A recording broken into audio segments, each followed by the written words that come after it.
यापूर्वीच्या तासाला आपण तुकारामांच्या अभंगातील विज्ञान हा भाग बघितला. आता आपणाला जो नवा भाग बघायचा आहे तो म्हणजे संत तुकारामांच्या अभंगातील तत्वज्ञान. हा जो नवीन भाग आहे त्याचा थोडासा विचार करायचा आहे.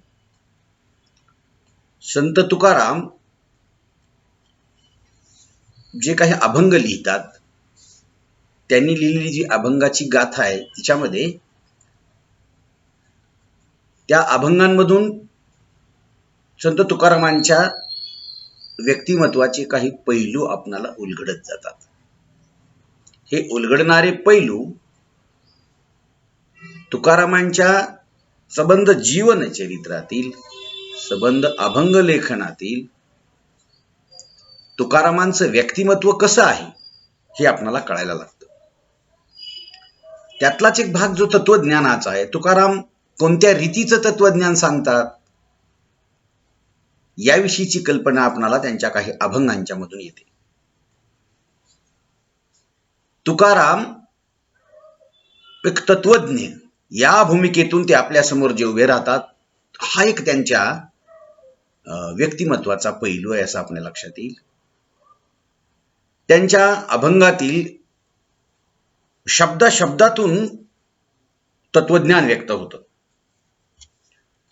अभंगातून प्रकट झालेल्या या मौलिक विचारामध्ये भक्तियोगाचं महत्व आणि वैष्णव धर्माचं तत्वज्ञान भरलेलं आहे. आत्मा आणि परमात्मा, दुसऱ्या भाषेत जीव आणि शिव, हे वेगळे नाहीत तर ते एकच आहेत.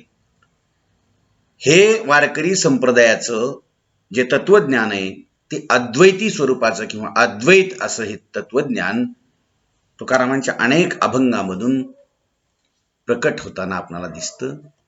संत तुकाराम म्हणतात, ब्रह्मज्ञान जरी कळे उठा उठी, तरी का हिमपुटी वेदशास्त्री. तुकाराम काही अभंगामधून नवविध भक्तीचं स्वरूप मांडतात.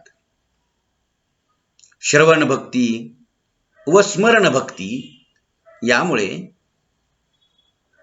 परमेश्वराचं आपणाला ज्ञान प्राप्त होतं असं ते सांगतात.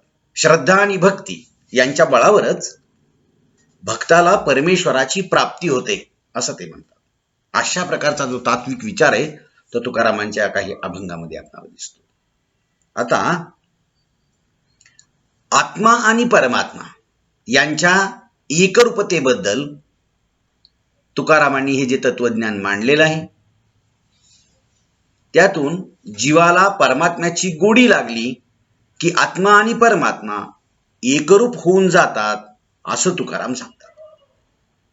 आता तत्वज्ञानासारखा जो वृक्ष विषय किंवा बोजड विषय आहे, हा तुकारामांनी आपल्या अनेक अभंगामधून मोजक्या शब्दामध्ये, अतिशय संक्षिप्त रूपामध्ये, पण सोप्या भाषेत श्रोत्यांना सांगितलेला आहे. एखादा सिद्धांत असेल किंवा एखादा तत्वविचार असेल तुकारामांना सांगायचा, पटवून द्यायचा, हे करत असताना तुकाराम अगदी सोपे दृष्टांत आधाराला घेतात. त्यामुळे त्यांचं जे तत्वज्ञान आहे ते तत्वज्ञान सामान्य माणसाला देखील कळतं हे आपल्याला दिसेल. तुकारामांच्या अभंगातील शब्दातून अशा प्रकारचं तत्वज्ञान प्रकट होतं. खरं तर तुकाराम एक महान तत्वज्ञ आहेत हे लक्षात ठेवा. सोप्या भाषेमध्ये एखादा तत्वविचार तुकाराम कसा मांडतात, तुकारामांनी एक उदाहरण तुम्हाला मी सांगतो. तुकाराम म्हणतात की परमेश्वरा विठ्ठला, तुझ्या विना माझी अवस्था कशी झाली मी तुला सांगू का. हे तत्वविचार आहे. देवाच्या, परमेश्वराच्या, विठ्ठलाच्या, पांडुरंगाच्या भेटीशिवाय माझी अवस्था कशी होते देवा, तुला कसं कळेल. खरं सांगू का तुला मी कशी होती ती. साध रोजच्या वर्षानुवर्ष चालत आलेल्या दैनंदिन जीवनातील तुकाराम उदाहरणं देतात आणि अत्यंत सोप्या भाषेत ते म्हणतात, कन्या सासुऱ्यासी जाये, मागे परतोनी पाहे, तैसे झाले माझ्या जीवा, कधी भेटशी केशवा. कैसे झाले माझ्या जीवा, तैसे कैसे, कन्या सासुऱ्याशी जाय. जशी मुलगी माहेरहून सासरी नांदायला जाते, तिच्या मनाची जी अवस्था असते तशी अवस्था संत तुकाराम म्हणतात परमेश्वरा माझी झालेली आहे, तुझ्या भेटीशिवाय, तुझ्या मिलनाशिवाय. तुला भेटल्या विना तुझी ओढ कशी तही मलाशी. पुन्हा संत तुकाराम म्हणतात, दुसरं उदाहरण देतात जरा थोडं वरच्या कोटीतला, चुकलिया माय बाळ हुरहुरा पाहे, तैसे झाले माझ्या जीवा. कैसे, जशी एखाद्या यात्रेमध्ये 4-5 वर्षाचं मूल आईच्या हाताला धरलेला असावं घट्ट असं हातामध्ये, आणि अचानक गर्दीमध्ये त्या आईचा हात, त्या मुलाचा हात आणि आईचा हात सुटून जावा आणि मूल चुकावं आणि ते सैराभैर व्हावं. ते चुकलेलं यात्रेतलं बाजारातलं मूल आई विना जसं सैरभैर होतं, तशी माझी अवस्था तुकाराम म्हणतात की झालेली देवा तुझ्या विना. बघा, कैसे झाले माझ्या जीवा, कन्या सासुऱ्याशी जाये, तैसे झाले माझ्या जीवा. चुकलिया माये बाळ हुरहुरा पाये, तैसे झाले माझ्या जीवा. शेवटी तुकाराम म्हणतात, जीवना वेगळी मासोळी, तैसा तुका तळमळी, ऐसे झाले माझ्या जीवा, कधी भेटशी केशव. कसे झाले, जशी एखादी पाण्यातली माशी किंवा पाण्यातला मासा पाण्याविना काढून जमिनीवर टाकल्यानंतर जसा तडपडतो ना, तशी माझी अवस्था परमेश्वरा विठ्ठला तुझ्या शिवाय झालेली आहे. आणि म्हणून तुकारामांनी आपला जो मांडायचा विषय आहे, श्रोत्यांना, समाजाला अभंगाच्या माध्यमातून जो तत्वविचार त्यांना सांगायचा आहे, तो तत्वविचार सांगत असताना तुकाराम अत्यंत साध्या सोप्या भाषेत तर सांगतातच, पण लोकपरिचित असलेल्या अनेक उदाहरणांनी, दृष्टांतांनी तो तत्वविचार अधिकाधिक कसा पटवून देता येईल, अधिकाधिक कसा श्रोत्यांना समजावून सांगता येईल, त्याचा विचार तुकाराम करतात हे आपल्याला दिसेल पहा. आणि म्हणून अगदी साध्या सोप्या व सरळ भाषेतून, अभंगातून तुकारामांनी आपण एक तत्वज्ञ असल्याची त्यांना, म्हणजे ते तत्वज्ञ असल्याची आपल्याला जाणीव होते साध्या सोप्या अभंगातून सुद्धा.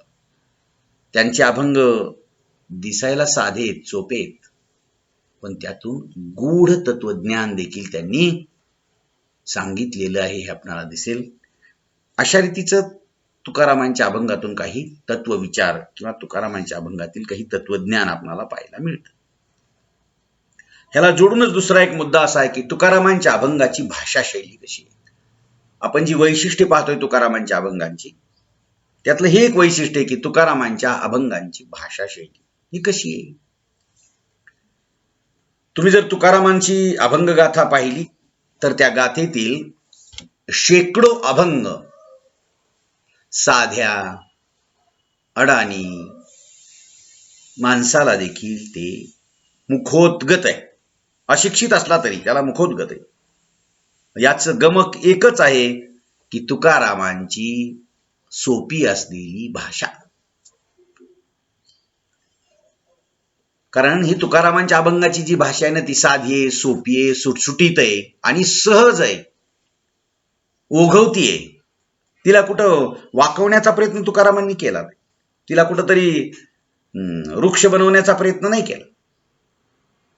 आणि म्हणून ही साधी, सोपी, सुटसुटीत, सरळ आणि सहज भाव व्यक्त होणारी किंवा सहज व्यक्त होणारी जी भाषा आहे ना, ही भाषा तुकारामांच्या अभंगाची. ह्याच्या उलट जर तुम्ही बघितलं तर संत ज्ञानेश्वरांची जी ज्ञानेश्वरी आहे, त्या ज्ञानेश्वरीमध्ये ज्ञानदेव प्रतीक आणि प्रतिमा, प्रतीक आणि प्रतिमा यांच्या भाषेत बोलतात.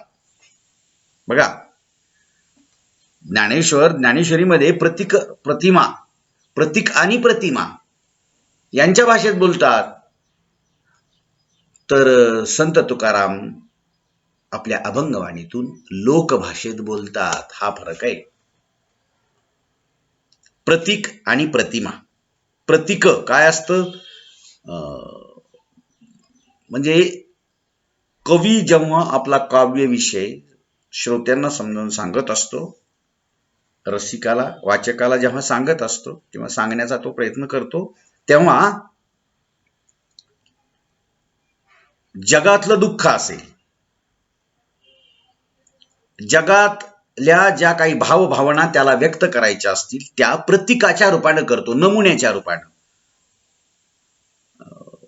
उदाहरण तुम्हाला जर सांगायचं झालं तर विठ्ठल वाघांची कविता आहे पहा. काया मातीत तिफन चालते, सदाशिव हकालते, पार्वती उन्हालते, म्हणजे पेरते. अखिल भारतीय जगतामध्ये पेरणी करणाऱ्या शेतकऱ्यांचं प्रतीक म्हणून सदाशिव आणि पार्वती हे कवीनं उभं केलेले. सदाशिव आणि पार्वती ह्या दोन व्यक्तिमत्वाच्या किंवा ह्या दोन पात्रांच्या माध्यमातून जगातल्या शेतकऱ्यांचं दुःख हे असं असतं, असं सांगण्याचा केलेला जो प्रयत्न असतो किंवा असं जे सांगितलेलं असतं. म्हणून कवी नेहमी किंवा कवी जे काही उच्च कोटीतले कवी असतात किंवा ज्यांची थोडीशी लिहिण्याची भाषा वेगळी असते, जशी ज्ञानेश्वरांची, ते अशा प्रतीकांच्या, नमुन्यांच्या, ही पार्वती आणि सदाशिव नालतो ढेकळामध्ये चालतात, पायामधून रक्त निघतं, हुशार पाखरं येतात, सुगी येते आणि ती सगळी हुशार पाखरं घेऊन जातात. म्हणजे व्याज व्यवहार करणारे आडते, दलाल, व्यापारी, सावकार सगळे घेऊन जातात आणि त्याच्या पदरात काही नाही. किंवा तो म्हणतो, फुलवल्या, दुसऱ्या कविता आहे, फुलवल्या कापसाले चंद्र चोरू चोरू पाहे, तरी माय माऊलीची मांडी उघडी चराय. आम्ही जन्मलो मातीत, किती होणार गा माती, आणि या खापराच्या दिव्यातून कधी पेटणार वाती. हे प्रतीक काय आहे? की एक प्रतीक आहे की ह्या शेतकऱ्याच्या जीवनातलं ते दुःख आहे, पण अशाच प्रकारचं दुःख जगातल्या अनेक शेतकऱ्याच्या जीवनामध्ये, अनेकांच्या जीवनामध्ये असू शकतं. हे एक नमुना आहे, हे प्रतीक आहे. आणि प्रतिमा एखाद्या वस्तूच्या अनुपस्थितीमध्ये त्या वस्तूच्या विषयीची मनपटलावर उमटलेली आकृती म्हणजे प्रतिमा. खापराच्या दिव्यातून कधी पेटणार वाती, प्रतिमा आहे. कशाचं? दुःखाचं सुख कधी होईल, नाही का? म्हणून संत ज्ञानेश्वर काय करतात? प्रतीक आणि प्रतिमा यांच्या भाषेत बोलतात, तर संत तुकाराम लोकभाषेत बोलतात. म्हणून लोकांच्या तोंडी, लोकांसोबत असलेली नेहमीची जी भाषा आहे ती लोकांना लवकर अपील होते. आणि म्हणून आपण एक लक्षात घेतलं पाहिजे की म्हणून कदाचित ज्ञानेश्वरीतील दुर्बोध ओव्यांपेक्षा तुकारामांचे सुलभ अभंग हे सामान्य म्हणजे अडाणी अशिक्षित असलेल्या लोकांच्या देखील तोंडी किंवा मुखामध्ये, मनामध्ये खेळत असताना आपल्याला दिसतात. आता ही तुकारामांची जी कविता आहे किंवा अभंग आहेत ना, हे लोकभाषेतून साकार झाले असल्यामुळे त्यांच्या कवितेला त्यांची स्वतःची अशी एक भाषा शैली लाभलेली संत तुकारामांच्या कवितेला. त्याचबरोबर तुकारामांच्या अभंगात सुभाषित आहेत, दृष्टांत आहेत, उपमा आहे, प्रतिमा आहे, रूपक आहेत, प्राककथा आहेत, इत्यादी भाषा व्यवहाराचा खचाखच भरणा आहे त्याच्यामध्ये. पण लौकिक अर्थाने या संकल्पनांच्या अर्थकाठांना ओलांडून तुकोबांची भाषा महापुराच्या पाण्यासारखी द्रुतगतीने धावू लागते. तुकोबांची ही जी भाषा आहे ना, ही भाषा सगळ्यात महत्वाचं म्हणजे ही अनुभवाची भाषा आहे. तुकाराम अनुभव मांडतात आपल्या भाषेमध्ये. आणि ज्या वेळेला माणूस स्वानुभवातून लिहितो, स्वतःचे अनुभव मांडतो, स्वतःच्या अनुभवाची अनुभूती मांडत असतो, तेव्हा ती खऱ्या अर्थानं लोकांना आवडते. ज्याचं जळतं त्याला कळतं. ही जसं आहे तसं जो वेदनेत उभा असतो त्यानं वर्णन केलेली वेदना ही खूप महत्वाची असते. तुकारामांची ही जी भाषा आहे ती अनुभवाची भाषा आहे, अनुभवाचे बोल. तुकाराम म्हणतात ना, अनुभव आले अंगा ते या जगात येत असे. मला जे अनुभव अंगाला, मला जे उपभोगायला मिळाले, अनुभव माझ्या वाट्याला आले, ते अनुभव मी तुम्हाला सांगत आहे. आणि म्हणून तुकारामांची भाषा ही अनुभवाची भाषा आहे.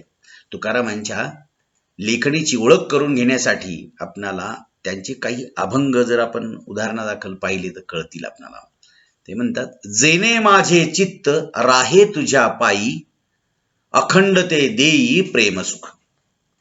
देह भाव राखा दीन करून या, जनाचारी वाया जाय तैसा. बघा. किंवा द्रव्यदारा नको मानाची आवडी, कवने विशी गोडी प्रपंचाची. तुझे नाम माझे धरुनिया चित्त, एकांत लोकांत सदा राहू. तुका म्हणे तुझे जोडोनिया पायी, झालो उतराई पांडुरंगा. देवा, ज्या योगाने माझे चित्त तुझ्या पायी राहील असं अखंड प्रेमसुख तुम्हाला दे, किंवा ज्यामुळे मी लोकव्यवहारामध्ये निरुपयोगी होईल अशी माझ्या देहाची दीन स्थिती करून टाक. मला धन दारा पत्नी नकोय, मान सन्मानाची, मला संसारातील कोणत्याही विषयाची गोडी वाटत नाही. तुकारामांनी भोगलंच एवढं की त्यांना ते मान पान ही सगळ्याच्या पलीकडे ते निघून गेले. ते म्हणतात तुकाराम महाराज की माझ्या चित्ताने एकांतात आणि लोकांतात सर्व काळ तुझेच नामस्मरण करत राहावे असे मला वाटते. शेवटी तुकाराम म्हणतात, हे पांडुरंगा, तुझ्या पायाजवळ देह ठेवून तुझा उतराई झालो. म्हणजे तुकारामांच्या अभंग रचनेमध्ये चमत्कृती नाही, तर त्या अर्थातील जी सरळता आहे ना ती आपणाला दिसते. आणि म्हणून त्याचबरोबर अतिशय अल्पाक्षरत्व, अतिशय कमीत कमी शब्दामध्ये त्यांनी मांडलेला विचार, त्यांनी मांडलेला भाव हे आपणाला कळून येतो. म्हणून तुकारामांच्या अभंग रचनेचं अल्पाक्षरत्व आणि अर्थातील सरळता हे देखील अभंगाची खास वैशिष्ट्ये आहेत किंवा खास गुण आहेत असं आपल्याला म्हणता येईल. आपण ह्या दोन मुद्द्यांच्या अनुषंगाने इथे विचार केलेला आहे.